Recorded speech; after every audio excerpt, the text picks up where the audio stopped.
Europe's unity on Ukraine is cracking in public, as France and Britain push the so-called coalition of the willing toward troop deployments. Hungary's Prime Minister, Viktor Orban, warns that Europe's peacekeeping missions have a history of sliding into war rather than preventing it.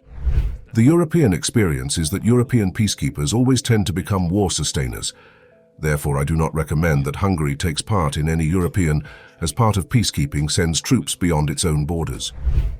Orban directly challenges Europe's war leadership, accusing a German war troika in Brussels and Berlin of driving Ukraine policy.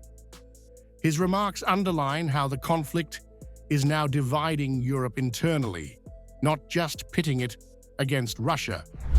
Here we must also honestly talk about it, now that we have gathered like this, that in fact today Europe, and thus the danger is direct, is being led by a German war troika. A German war troika. The president of the Commission is a German woman, the German Chancellor naturally, and the leader of the largest faction in the European Parliament, the EPP, is also a German person. These three people are the ones shaping Europe's war policy today. Europe's war policy.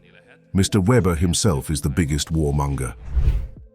The Hungarian leader also attacks the cost of Europe's Ukraine strategy, warning that new EU loans will prolong the war and burden future generations.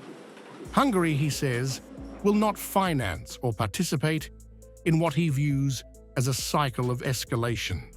As a side note, sending 90 billion euros to Ukraine today means that it provides enough resources for 2 years of war. Russia is exploiting these divisions.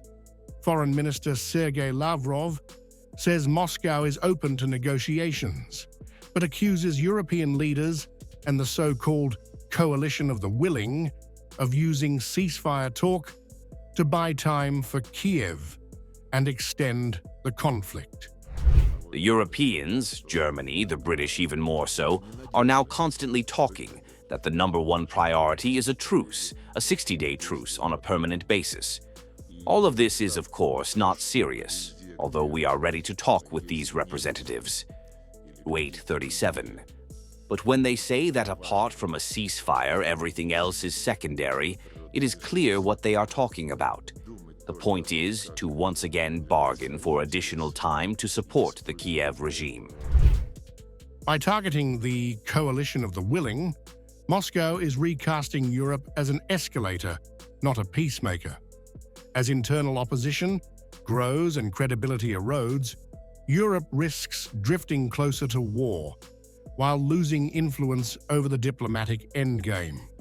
If these negotiations are serious in nature, and if the parties interested in such negotiations are truly ready for them and have something to say, I will just note why I emphasize the seriousness of any initiatives.